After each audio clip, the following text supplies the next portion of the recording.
آپ یہیں تشریف لائے. یہ دھرتی اسلام کی جائے پیدائش ہے. یہ مسلمانوں کا پہلا وطن ہے. اس لیے یہ کہنا، یہ سمجھنا اور یہ بولنا کہ اسلام باہر سے آیا ہوا کوئی مذہب ہے، یہ سراسر غلط اور تاریخی اعتبار سے بے بنیاد ہے.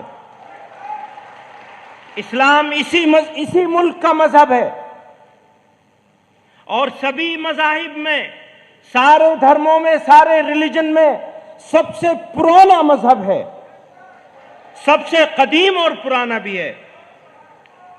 اسلام کے آخری پیغمبر حضرت محمد صلی اللہ علیہ وسلم اسی دین کو مکمل کرنے کے لیے تشریف لائے تھے.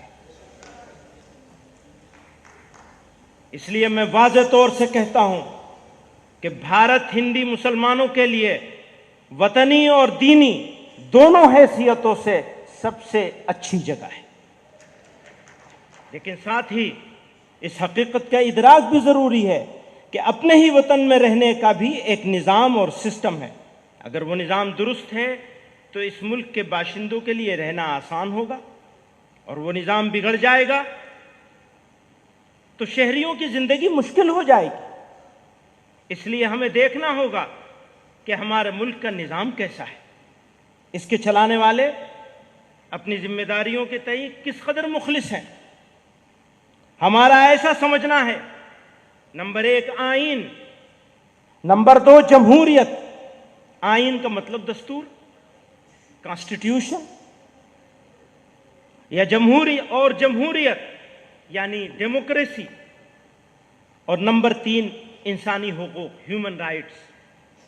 ماڈرن انڈیا کی پہچان ہے، آئیڈینٹی ہے یہ ہماری. اس ماڈرن انڈیا کی اگر کچھ آئیڈینٹی اور پہچان ہو سکتی ہے تو یہ 3 چیزیں ہیں بنیادی طور پر: ہمارا کانسٹیٹیوشن، ہماری ڈیموکریسی اور ہیومن رائٹس. اگر یہ تینوں چیزیں مستحکم ہیں تو پھر یہ کہنا آسان ہوگا کہ ہمارا ملک اپنے باشندوں کے لیے سب سے اچھی جگہ ہے. لیکن اگر ان تینوں یا تینوں میں سے کسی ایک پر بھی کمپرومائز ہو جائے، دھیان کیجئے گا، اگر ان تینوں یا تینوں میں سے کسی ایک چیز پر کمپرومائز ہو جائے تو پھر ہمارے لیے یہ کہنا ہرگز آسان نہیں ہوگا. اس کو پرکھنے کے لیے ہمیں جمہوریت کے 4 ستونوں، مقننہ یعنی کیا کہنا چاہیے مقننہ کو، لیجسلیچر، انتظامیہ، ایڈمنسٹریشن، عدلیہ یعنی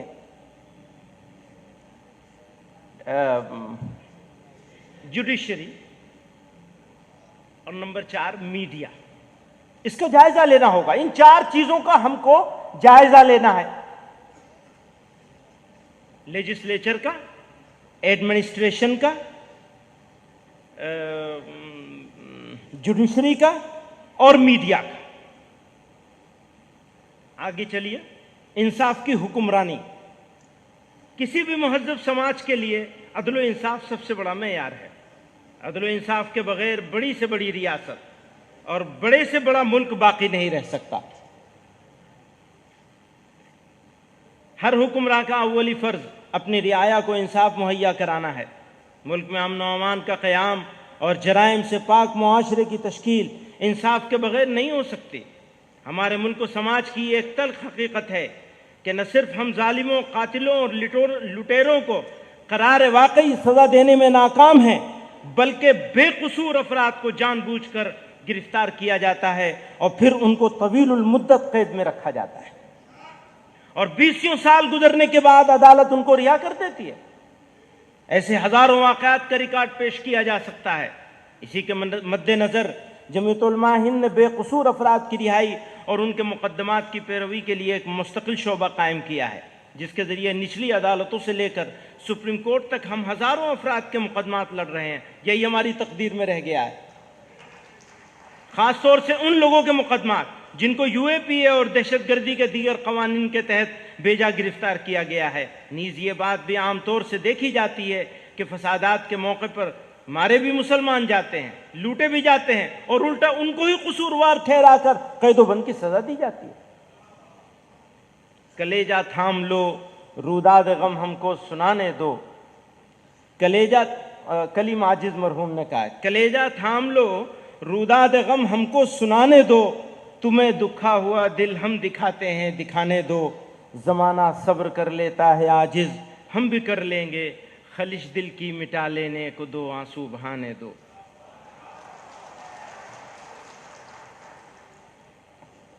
محترم حضرات،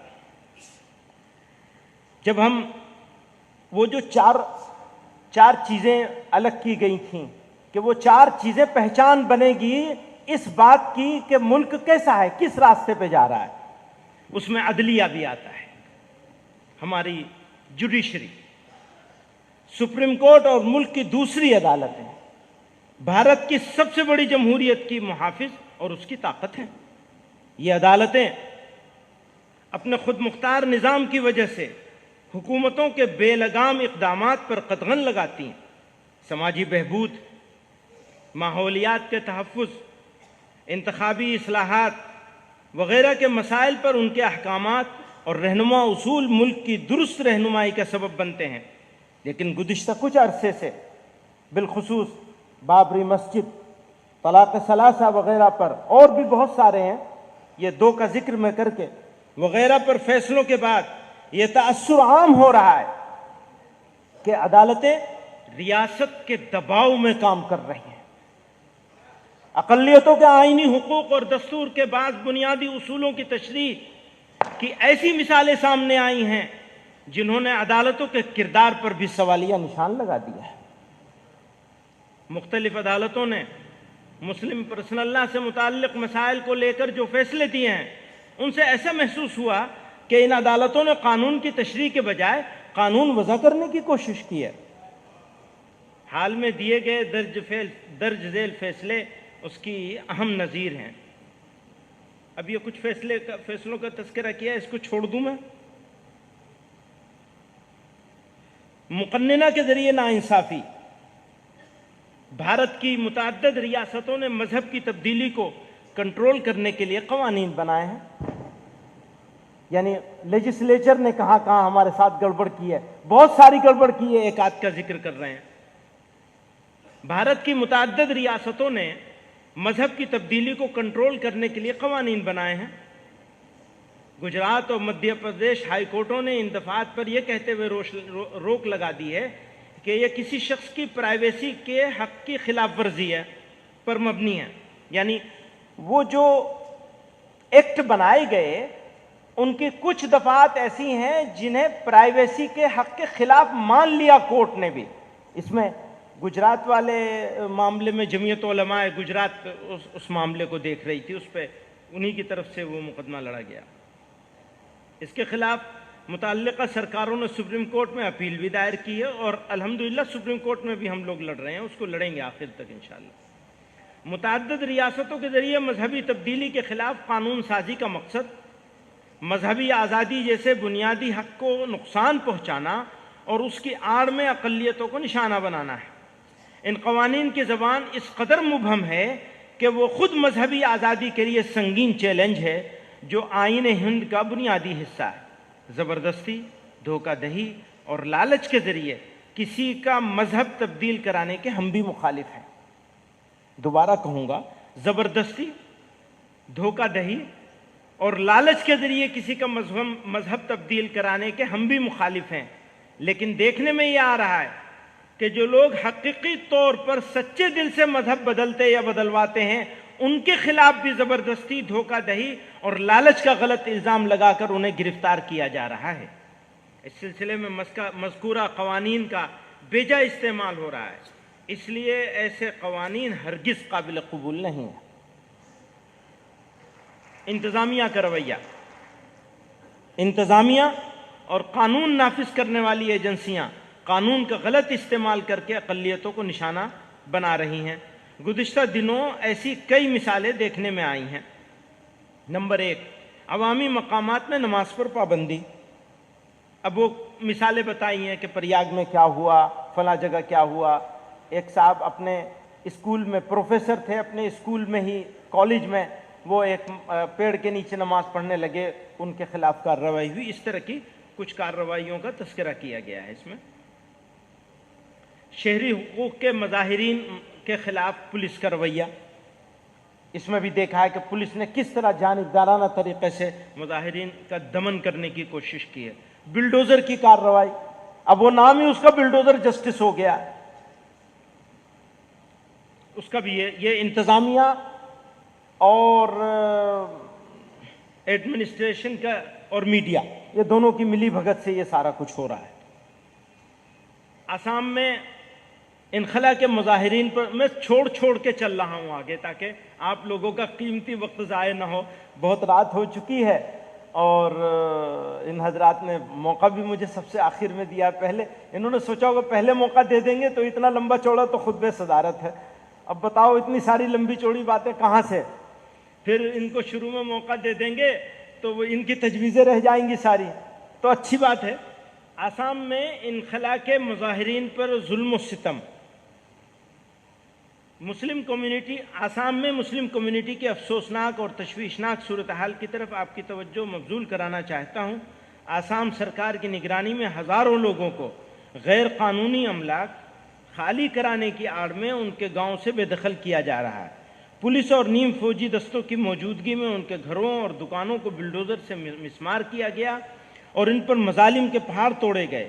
سبھی کو آسام میں رونما ہونے والا وہ سانحہ یاد ہوگا جب ایک شخص کو پولیس کے ذریعے گولی مارے جانے کے بعد ایک صحافی اس کے سینے پر کود رہا تھا، وہ جرنلسٹ تھا اور اس کے سینے پر وہ کود رہا تھا، مرے ہوئے آدمی، اور پولیس کی گولی سے مارا گیا تھا وہ۔ یہ ایک تہذیب اور انسانیت کی شکست اور آئین کی پامالی ہے۔ آسام کی حکومت آئین کے ذریعے دیے گئے بنیادی انسانی حقوق یا زندگی اور جائیداد کے بنیادی حقوق کو پامال کرنے سے باز نہیں آ رہی ہے۔ حکومت نے صاف اعلان کر دیا ہے کہ بے دخلی کے متاثرین کو حکومت کی طرف سے کوئی معاوضہ یا پانی کا ایک قطرہ بھی نہیں دیا جائے گا۔ بے دخل کیے گئے بے گھر لوگوں کی تعداد ہر گزرتے دن کے ساتھ بڑھتی جا رہی ہے۔ ان پناہ گزینوں کو بھوک، بیماری، سردی اور غیر صحت مند زندگی کے حالات کی وجہ سے موت کے خطرے کا سامنا ہے۔ حال غم ان کو سناتے جائیے، حال غم، اس نے کہا خمار نے، حال غم ان کو سناتے جائیے۔ اب کس کو سنائیں گے، وہ تو بہرے ہیں، آپ ہی کو سنا لیں گے۔ حال غم ان کو سناتے جائیے، شرط ہے کہ مسکراتے جائیے، شکریہ لطف مسلسل کا مگر، شکریہ لطف مسلسل کا مگر، گاہے گاہے دل دکھاتے جائیے، گاہے گاہے دل دکھاتے جائیے، دشمنوں سے پیار ہوتا جائے گا، دشمنوں سے پیار ہوتا جائے گا، دوستوں کو آزماتے جائیے۔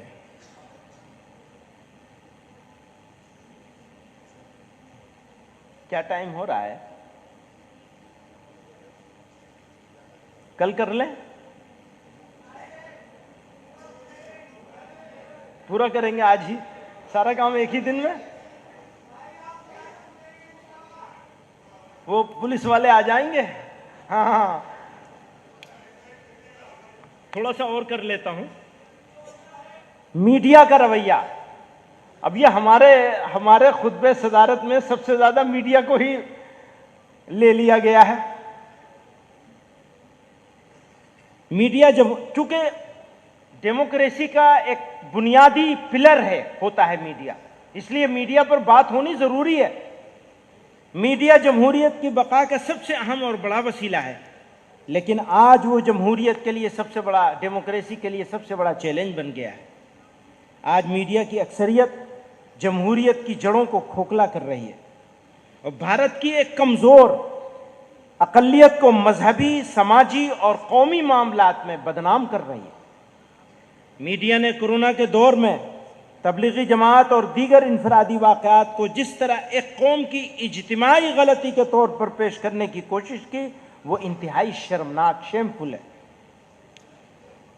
عدالت سے لے کر انسانی حقوق کی تنظیموں تک نے اس پر تفصیل سے روشنی ڈالی ہے۔ اسی طرح حال میں ایک مسلم لڑکے کے ذریعے ایک غیر مسلم لڑکی کے قتل جیسے انسانیت سوز جرم کو مسلم شناخت دے کر مسلمانوں کو شیطانی کردار کے طور پر پیش کیا گیا، اس نے سماج کے تانے بانے کو بکھیرنے میں بڑا کردار ادا کیا ہے، جبکہ سماج کے دوسرے حصے کے لوگوں نے بھی ویسے گھناؤنے کام انجام دیے تو میڈیا نے خاموشی اختیار کر لی۔ لیکن جہاں کسی مسلمان کا نام آیا اس پر گھنٹوں بحث و مباحثہ کرا کر جمہوریت، انسانیت اور قومی ہم آہنگی کو سخت نقصان پہنچایا گیا اور لگاتار پہنچایا جا رہا ہے۔